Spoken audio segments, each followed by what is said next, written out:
On this episode of Star Trek Universe, we are talking about Strange New Worlds, episode 107, The Serene Squall, right after these words from our mystery sponsors.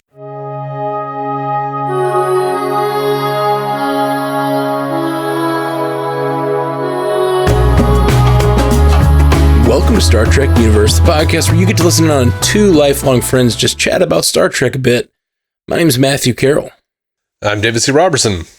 So, Ethan Peck is killing it, right? I guess. I found this episode particularly him to be at his most Nimoy yet. Like, I know that's a big thing for you. I know that's a big line for you to cross. Probably, you may never get there. But man, he nailed it for me this time. This episode, there were so many moments where I was just like, damn. I feel like he went back a few steps. Really? Honestly, like I was like watching it going like, okay, he's not really feeling, he's not. And some of it's not him. Some of it's just like, some of it is jarring for me because they have made the writing very contemporary. Mm-hmm. So it's strange for me to not hear Spock saying, very outdated, almost theatrical sounding, dialogue. Yeah, there's definitely, obviously it's different time period. You go back to the old show, like they're saying shit like shan't and mustn't, Yeah, sure. But man, so I just think there's a certain amount of complexity to Nimoy's portrayal that, as you often say, basically all of the Vulcans leave out. And a lot of that for me is like the self-deception of it all. Right. And like the undercurrent of emotion, even though, and like the heaviness of his words. And I just found this episode, he like really, really played that well. Man, when he's talking to Pring and then goes at the end and he talks to Chaplet and he tells them both, "You know me well," when they've clearly mistaken everything he did. He is clearly not who either of them think he is, but he says, "You know me well," because they are assuming he's more logical than he is. You know what I mean? Yeah. I just thought that was a beautiful scene. That line. There's also just I can't remember every line where that was very very Nimoy to me, but just throughout the episode, I just found this episode wonderful. Okay, I'm glad you liked it. Yeah, I'm guessing you didn't feel as much that way. Oh, I hated the episode. Really? It was the worst. I thought it was the worst Star Trek episode I've seen in years. Wow.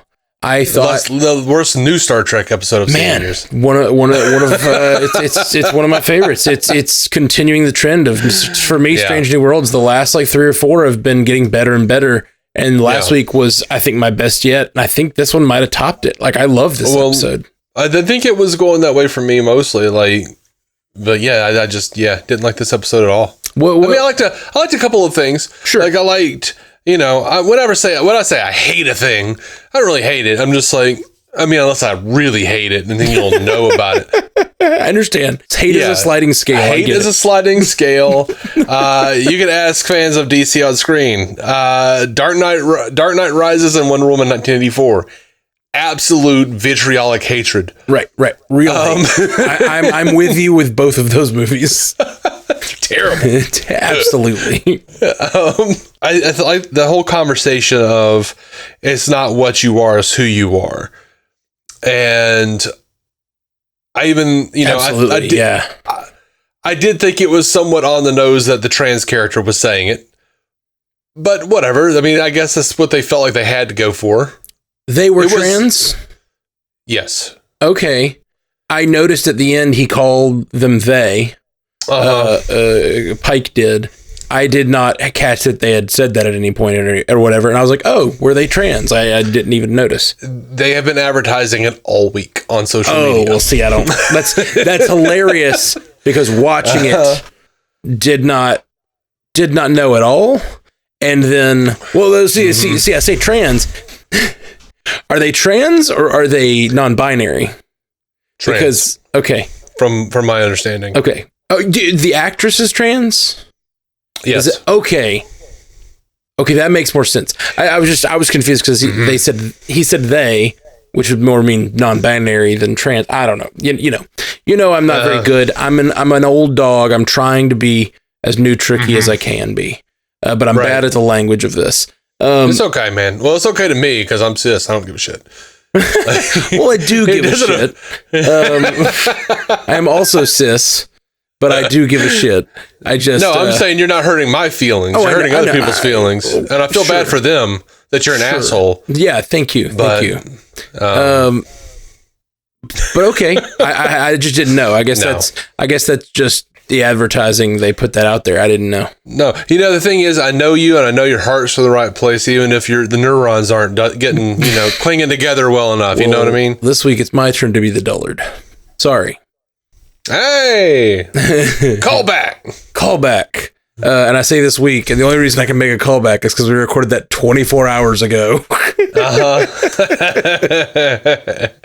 We're shitty hosts.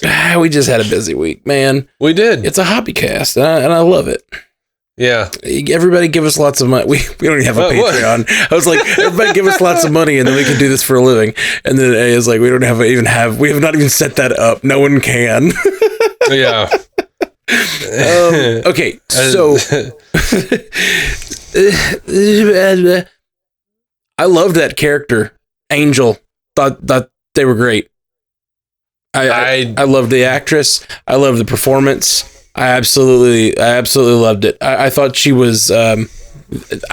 See, if they're trans, I think that she's a she, but I don't know. Pike called them they. I don't know. Yeah. But she was She was also through the entire episode. They were being called a she because she was pretending to be a different person. There's also that layer. So whatever, man. No, I'm just saying, like, I don't know exactly what to call it now. I get it. They is general, so I'll use they as best I can. I thought they were awesome. I liked their overall demeanor. I loved how they were pushing Spock. I thought that Spock and they had chemistry in a pretty extreme way. Like, I thought that Spock seemed tempted. Spock seemed, affected by them. And I just thought, and I was too. Like, I was watching and I was like, she is manipulating him. And it was just really good. I thought they were fine until the heel turn. And then they became like Dr. Bashir in that awful DS9 episode where he's possessed. And he's just like really over the top. And apparently it turns out Alexander Siddig was like not happy with that and was trying to phone it in. But was trying to be over the top or whatever. Okay. But I felt like it went from being an episode of Star Trek to an episode of something from the CW. And I was not happy with that. I didn't care for it. I did not feel that way. I'm glad you didn't. It felt to me like the Joker turn. Like, they definitely get over the top. I totally agree. But to me, it felt like classic Star Trek villainy of just like very theatrical, very over the top, very like, I'm going to read Shakespeare to you kind of stuff. Like, it felt fine to me. It felt very much in this world. Also, B-plot. Loved the B-plot. I just think Pike is a dad, and he's making dad jokes on the bridge. He's not a dad that we know of, but he's just like the crew dad, and I'm realizing that they're more and more like steering into that, and I like it. I like his warmth. I like his dad jokes. His arg. I hope we make her Angel walk the plank. Made me laugh. I don't know. I didn't think that was funny at all. It wasn't cringe. Funny. That's why it was funny.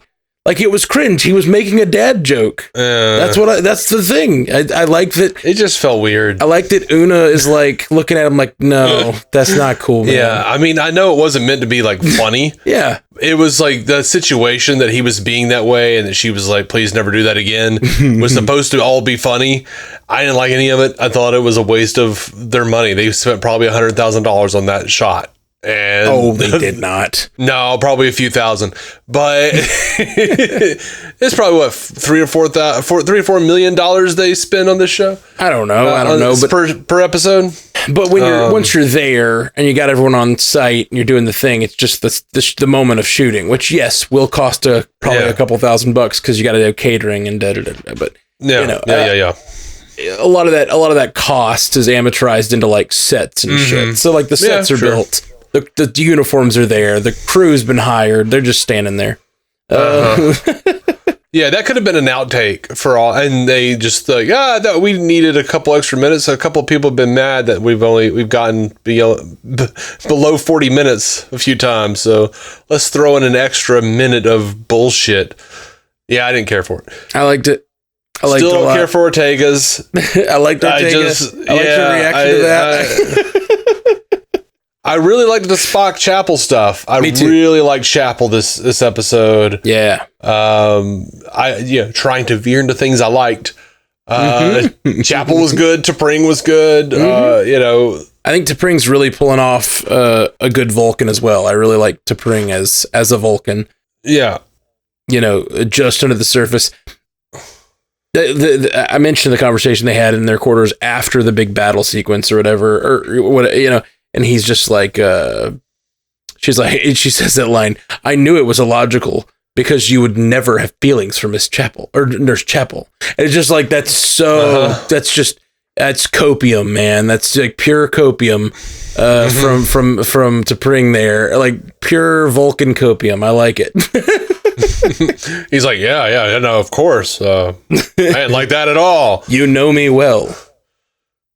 He wants to believe it. He really wants to believe that she's right, that she knows him well. You committed to the role so well, I could see you're a boner. Oh, yeah. That's that human side. Help me sell the bit. It was only the human side of my dick. It was... Did you see a point where the ear was? No, that was the human side of... I don't know why human... never mind. Yep.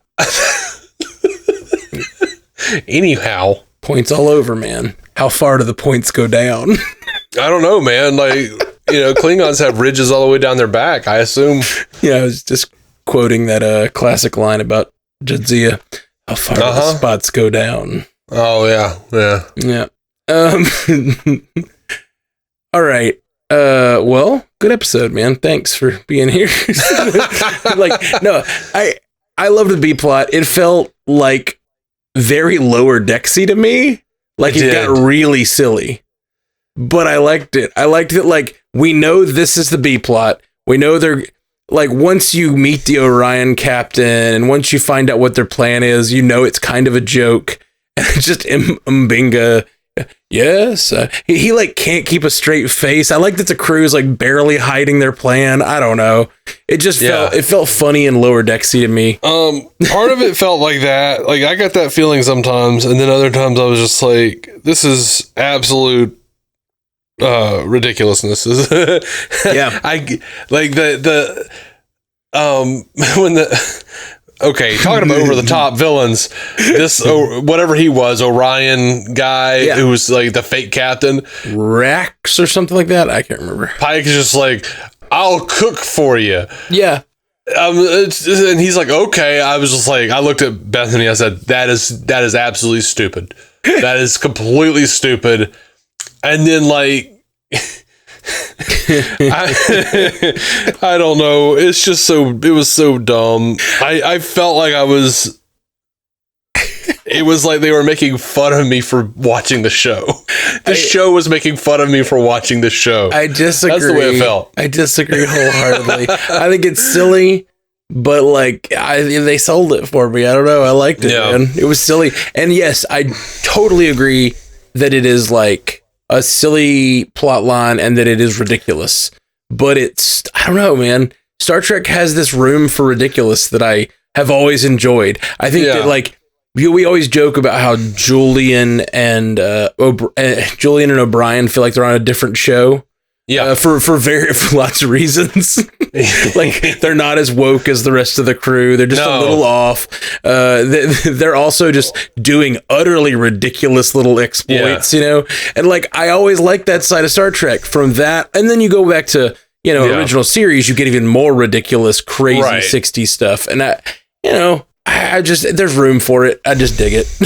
I mean, it depends on what it is. Like, you know, there are elements of it that I don't like. That's why I'm torn, because while I hated the episode for the most part, and I just really thought it was stupid that this guy would be like, yes, Captain Pike, you could cook for me and I'll show you that I better cook. Okay. But I'm also like sitting there chuckling at Pike and number one in the cage going, works every time. Yeah. Like, that was fun. Alpha Braga 6, I think they said. Alpha Braga something 5. like that. Little Braga reference there. And then when they show up and start firing phasers and they've taken the ship, I chuckled with glee. Yeah. I was like, And when it cut back to them and they were like, we may have taken the bridge slightly prematurely. Yeah. That was so Lower Decks. Like, I don't know, man. Like, I like the sort of just fusion, and Strange New Worlds is kind of that way. It's like embracing the sort of silliness of old Star Trek and sort of where Lower Decks goes, which is even sillier. And then, like, well, I don't know. Like I said, some of the old Star Trek is like goes very silly when you get whatever. Absolutely. Obviously, we could name a lot of things. Yeah. It's funny because like when I voice any kind of displeasure with a specific thing on Star Trek, on new Star Trek, I've got like 4 or 5 people on Twitter who will message me and say, old Star Trek did that. And I'm like, yes. And I hated it there as well. I guess I just don't hate it. I don't hate the silliness. And maybe part of that is my like extreme love of the Orville right now. Well, the first 2 seasons I really love, and the third season I'm really hoping it gets there. Right. It's only 2 episodes in, but I just really, really like. I don't know. I like the silliness. I do. And it doesn't really, I like the silliness when it doesn't take away from what's happening emotionally, the stakes of the episode. And for me, like, they kept most of the real extreme silliness with Pike and crew. Yeah. Which allowed them to have sort of like this B plot silliness while A plot was about Spock's emotional journey, you know? I do like that they're still kind of pushing forward on this idea that like while he's getting beaten, Pike is like chuckling because he's like, hey, I live another 10 years. I thought that too. Whether they say it or not, I feel like that's what the undercurrent is that he's just like, we're getting out of this. Oh yeah. And I just like generally his like devil may care attitude. Him in that he's like all kind of like swollen from being beaten up, and he's like in that little cage. The cage. Yeah. They keep placing me in menageries. And I just like his, I don't know. I liked how sure of themselves the crew were on such a stupid plan. Yeah. Like, they're just like, yeah, we know how, I don't know. It kind of reminded me of like a Batman thing of like, yeah, like I just know the mind of criminals. You know what I mean? Like, these pirates are like they're an untrustworthy sort. Look at them. Like I know how to make pirates. I know how to make pirates turn on each other. You know, those pirates, they're a superstitious and cowardly lot. Yeah, that's the line I was trying to think of from Batman. Like I've sort of the same thing in this, where it's like, these pirates are they're an untrustworthy bunch. They're always out for themselves. I can manipulate that. You know. Yeah, yeah. I feel like if you say it with that kind of patter, you've got to call them pirates. Look at these pirates. Yeah, he's got an eye patch, the old pirate captain there. Yeah, they're like, I'm complex. Not really, but I'm illogical, and I like things sometimes that I normally wouldn't, and vice versa. So yeah, I might watch this episode in, 15 years and go, that was a fine show. Yeah. But for now, I wasn't a big fan. I did. I wondered if part of they keep bearing on this, on these illogical Vulcans, and I wondered if they would actually slip us the old Cybok pickle. And they did. And they did. And especially when Spock was like, I know who this Vulcan is. She means to free. I was like, uh-huh. Even though I was like, why would he know? There's a whole bunch of them at this point, and it wouldn't necessarily have to be his brother, but okay. Yeah, I'd like to go back. Now that I know that, I'd like to go back and see what the actual line was that she said that cued him in. Because she says something, and he says, I think I know who this is. Like, he realizes the kind of man he's facing. Which I love Cybok. I actually am, though I have a few issues with it, sure.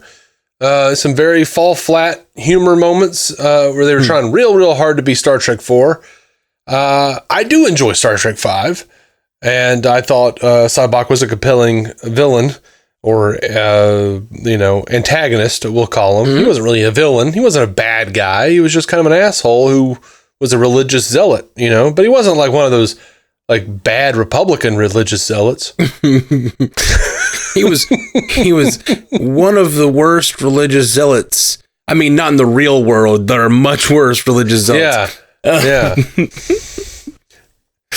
He just wanted to go to heaven, man. He didn't want to he wasn't taking anybody with him with Kool-Aid or anything. Yeah. It's interesting to see that Cybok showing up here.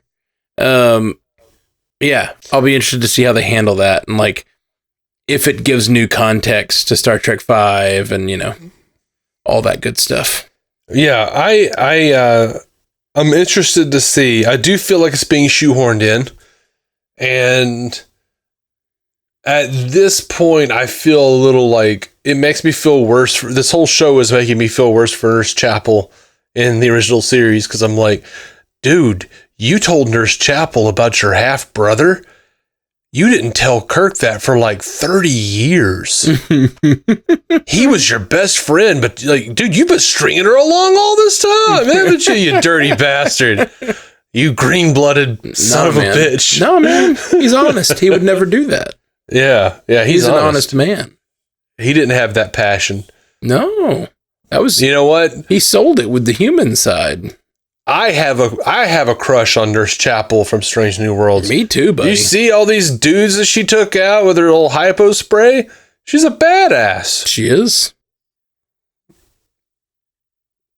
Raise one up for Nurse Chapel. I rose one up for the audio, for the audio listeners. I did. I raised my can. I know. And I went, I'm telling the audience who couldn't see me, because I apparently... If I can see you and you can see me, I apparently forget that the audience can't. Yeah, I get that. So, I get that. But yeah. I don't know. I don't have too much else to say, except I just really enjoyed it. I liked all the stuff they were playing with the characters, and I loved the heart of this was all about Spock and his kind of three women pulling him in different directions. Yeah, it's like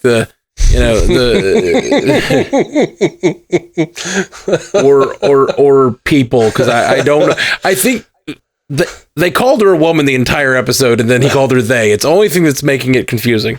Oh no, I wasn't laughing at that. I was laughing at it just sounded really sexual. Yeah, Spock's got three women pulling him in different ways. I mean, it was very there was a lot of passion and sort of interest and sensuality to the way all three of them were treating Spock. It was like a little love square going on, a love triforce, if you will.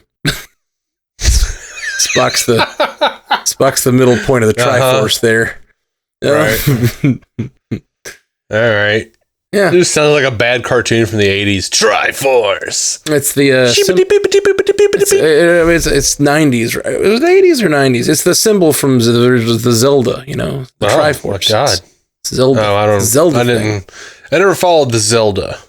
I didn't follow it closely, but I just know Triforce, and I might even have what the symbol looks like wrong. I was more of a Super Mario Brothers man myself. Mario. I do. I remember the song. Yeah. Swing your arms from side to side. Come on, it's time to go do the Mario. Definitely had that. Shape wrong. Triforce looks nothing like I thought it did. Okay. So I'm gonna go back and take that again and say a love flux capacitor. There we go. 3 points meets in the middle. That's what I was looking for. I'm sorry. I'm really sorry, but that sounds to me like a flux capacitor. There it is. He's stuck in the middle of a flux capacitor. I'm so sorry. I know you are. I had to. You had to, and you feel bad about it. I did. I do. You don't like that you participated, but you did, and it made it so much better. Pike with the pirates. With them pirates. Oh. Sadly, we beat Stu to the punch. There's no feedback. It hasn't been out long enough. Oh, right. So I apologize, Stu. We'll get you next week. Yeah, we'll get you next week, bud. We'll give you the old reach around next week. Send us in 2, and we'll do our best. All right. I just don't even know why reach around was needed in there. I was trying to understand what it even meant in that context. I know, me too. But it felt right. Did it? And sometimes you have to, consider not what you are, but who you are. It's true. You know who you are. Reach around felt right. Metaphorically speaking, of course. Oh, man. What was I going to say? There's one more thing that I was going to say about this episode. Oh, no, it wasn't about this episode. Have you seen last night's Ms. Marvel yet? No.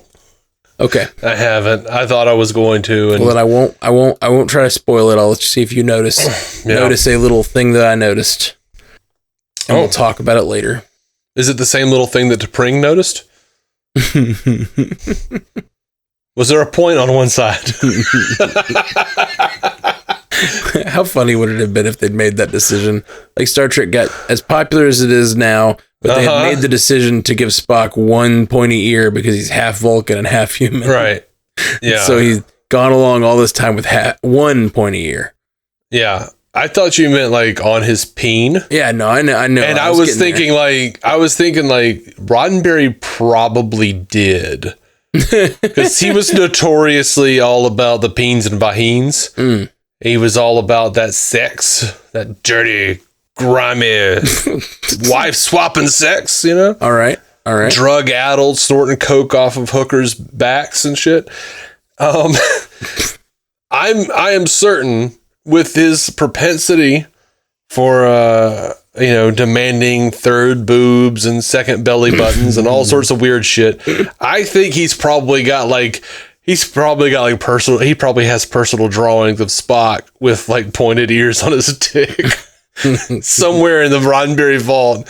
And Rod is looking through it after his parents are gone. He's like, they can never know.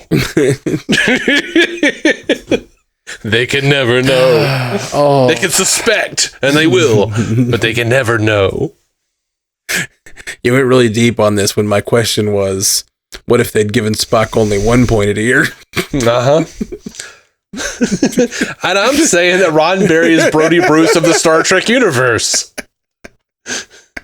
He's just snorting coke and trying to figure out what all the aliens' junk looks like. Joel untrue.